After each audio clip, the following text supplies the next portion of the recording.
Nomor 25. Dalam sebuah kantong terdapat M bola putih dan N bola merah dengan M kali N sama dengan 48. Jika diambil dua bola secara acak sekaligus, peluang terambil kedua bola berbeda warna adalah 48/91. Maka M plus N sama dengan. Nah, oke, ini untuk nomor 25-nya ya. Jadi dalam sebuah kantong ini ada M putih N merah. Terus dari soalnya kan ini ya. Ini saya coba analisa dulu. Pertanyaannya kan ini M plus N ya. Nah, M kali N-nya dia diketahui 48. Maka bisa kita analisa dari opsinya. Dari opsinya ini berarti kemungkinannya yang bisa jadi perkalian dari kedua bilangan ini. M sama N-nya ini 48 kan berarti 148, 224, 316, 412, 68 ya. Ini udah saya masukkan. Nah, kemungkinan penjumlahannya kan berarti 1 tambah 48, 49 berarti ini masuk nih ya. Terus 2 sama 24. Berarti kalau ditotal jadi 26 tuh. Kan pertanyaan kan M plus N kan. Ini M-nya, ini N-nya misalnya. 26 nggak ada di opsi. 3 tambah 16, 19. Oke, kemungkinannya 19 bisa masuk. Terus 4 sama 12, 16. Oke, ini juga bisa. Terus 6 sama 8. Oke, ini juga bisa. Udah, yang ini nggak bisa ya. Nggak ada lagi nih, ini nggak bisa nih. Ini berarti ini dia salah nih opsinya. Oke, berarti masih ada 4 opsi lagi. Nah, kita langsung masuk ke apa namanya konsep soalnya ya. Jadi di sini diambil 12 secara acak sekaligus. Terus ada terambil kedua bola beda warna. Di sini peluangnya adalah 48/91. Maka nilai peluangnya adalah NA per NS ya. Nilai peluang satu kejadian A, kejadian terambil kedua bola beda warna itu adalah banyak kejadian beda warnanya dibagi dengan semestanya ini NA per NS. Oke, saya tadi menganalisanya coba dari NS-nya dulu. Berarti dari sini kalimat pertama ya, diambil dua bola secara acak sekaligus. Artinya ini semestanya ya, jadi dia semestanya adalah dari total keseluruhan yang ada pada kantong M plus N-nya kita ambil dua buah bola sekaligus. Ya. Jadi kalau ada dua bola secara acak, 3 bola secara acak sekaligus, berarti nanti kalian pakai kombinasi. Kombinasi dari berapa? Diambil berapa gitu ya. Dari M plus N diambil 2. Terus yang kalimat kedua, peluang terambil kedua bola beda warna adalah 48. Yang ini tadi ya. Nah, kedua bola beda warna ini adalah banyak kejadian kemungkinan A-nya gitu. Kemungkinan yang ditanyakannya beda warna.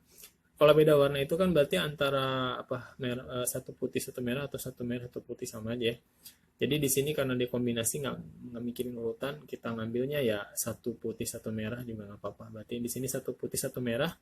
Dari M putih yang ada diambil satu, dari N merah yang ada diambil satu. Paham ya? Jadi kan dia beda warna. Jadi satu merah satu putih. Sama aja satu putih satu merah. Oke, kita mulai di sini berarti untuk yang boleh misalnya NA-nya dulu misalnya. NA-nya tadi kan satu putih dan satu merah kan gitu ya, berarti nanti NA-nya itu dia adalah MC1 N1. M C1 dikali N C1 gitu ya. Jadi kalau misalnya, nah satu lagi kalau misalnya MC1 NC1 itu dia nanti tinggal M kali N aja nanti hasilnya. Karena kalau yang di kombinasi satu itu semuanya tinggal yang di sininya kita ambil M, ini N gitu ya. M kali N berarti di sini karena M kali N kita udah ketahuan dari soal yang diberikan 48, kita langsung tuliskan di sini 48. Oke. Pembuktiannya gimana sih kalau misalnya MC1 N1 itu kenapa jadi M sama N aja? Saya misalkan gini, kalau misalnya teman-teman sambil mengulangi sedikit. Kalau misalnya 3 faktorial itu berapa sih? 3 faktorial itu berapa? 3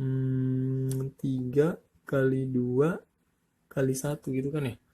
3 kali 2 kali 1. Kalau misalnya dia 3 C1 berarti berapa? 3 C1 ini kan berarti 3 faktorial dibagi dengan 3 kurangi 1 kita simpan di bawah. Nah ini 2 faktorial gitu ya. Dikalikan dengan 1 faktorialnya yang ini. Oke gitu ya. Terus kalau yang namanya faktor yang di atas berarti kan ini 3 dikali ini 2 faktorial per di sininya 2 faktorial dikali 1. Nah, itu faktorial ya.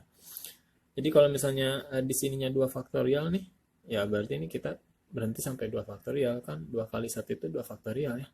Sama ya gitu ya. Nanti di sini kan kita coret nih. Nah, ternyata hasilnya kan 3 per 1 kan ya. 3 per 1 dia berarti berapa? 3.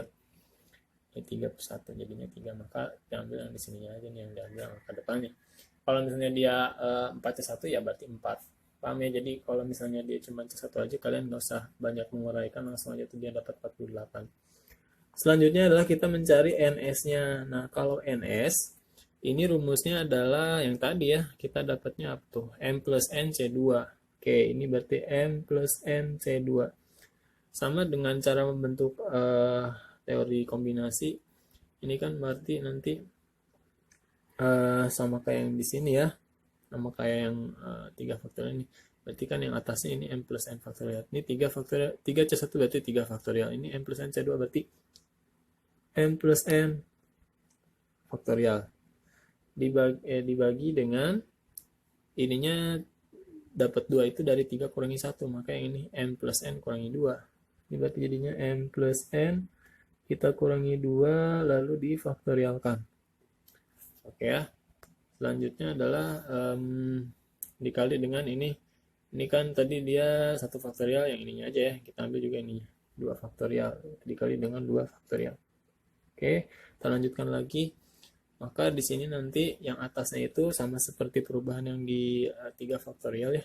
Ini supaya kita bisa mencoret 2 faktorial, berarti bentuk ini itu nanti akan dicoret yang di bawah nih. Berarti kan nanti di sini M plus N faktorial itu kan berarti M plus N dikalikan dengan pengurangnya kan tadi 3, kurangi 1 jadi 2. Nah, ini juga sama, ini M plus N, karena ini bukan bilangan ya, M plus N kurangi 1, buat gitu dulu aja. Terus belum bisa nyoret nih, M plus N tadi min 1 lagi jadi min 2 gitu ya. Faktorial per yang bawahnya M plus N min 2 faktorial dikali dengan 2 faktorial itu 2 kali 1 ya. Oke, jadi kan nanti di sini dicoret. Nah, gitu. Ya, sekarang kita dapat yang ini nih. Artinya kita udah dapat nih nilai NS-nya itu adalah, ini nggak usah dikalikan ke dalam karena yang kita nyari kan mau MN-nya ya, M plus N-nya nanti ketika gimana sih supaya nanti nggak usah dikali-kalikan. Oke, maka nanti hasil akhirnya adalah M plus N, kita tulis ulang dulu. M plus N min 1 per 2 kali 1 kan 2 ya. Oke, udah dapet. Terus kita bisa lanjut ke bawahnya lagi. Oke, maka di sini peluang kejadian A-nya. Tadi peluang kejadian A itu kan rumusnya NA per N NS ya. Lalu peluang kejadian A-nya tadi dia kita dapat adalah 48 per 91 ya. Ini NA per NS-nya dulu. NA-nya berapa? 48 tadi ya. Terus NS-nya yang ini tadi, yang di atasnya M plus N dikali dengan M plus N min 1 dibagi 2. Nah, ini sama dengan tadi hasilnya kan 48 per 91 yang ini ya. Oke. Jadi nanti di sini dia adalah hasilnya 48 per 91. Ini kebetulan atasnya kan udah sama nih, tinggal kita coret nih satu-satu gitu ya. Oke. Terus yang tinggal yang di bawahnya aja. Maka nanti di sini tinggal kita kali silang kan. M plus N dikali M plus N min 1 sama dengan 2 kali 91. Jadinya 182. Oke. Nah, inilah yang kita perlukan tadi menguji opsi. Ya, yang tadi awal-awal. Karena apa? Supaya kita bisa ngecek langsung nih M plus N-nya yang masuk yang mana. Jadi kita langsung aja opsinya nih kita cek ke dalam. Kalau opsi A misalnya 14 M plus N, berarti kita ganti di sini jadi 14 nih. Ini untuk opsi yang A ya, kita coba. Opsi yang A, berarti ini 14 kan? 14 min 1 jadinya 13. 14 kali 13 kita cek sama nggak sih? Bener nggak sih 182 hasilnya? Nah, ini kalau kita cek 14 kali 13, 4 kali 3, 2, 1, 2, 1 ya, 4. 4 kali 1, 4, 1. Bener ya? 2, 8, 1, 1, 8, 2. Oke, berarti jawabannya yang jadi kalau yang A salah berarti kalian cek yang setelahnya. Yang B, yang C, dan seterusnya. Nah, yang D-nya jangan dicek karena tadi kan kita udah cobain yang mana aja yang mungkin. Oke, jawabannya berarti yang A ya. Sip. Hadis Bukhari mengenai kain kafan Rasulullah an Aisyah radhiyallahu anha, dari Aisyah radhiyallahu anna Rasulullah sallallahu alaihi wasallam, bahwa Rasulullah sallallahu alaihi wasallam pada saat wafat kuffana fi thalathatin athwabil yamaniyah, dikafankan dengan 3 helai kain kafan berwarna putih dari Yaman, biadin sahuliyatin min Kursuf, dari daerah Sahul yang terbuat dari katun, laisa fihinna, dan tidak dikenakan kepadanya, komithun, baju, wala imamah, dan imamah atau sorban. Kandungan dari hadis ini adalah kain kafan Rasulullah berupa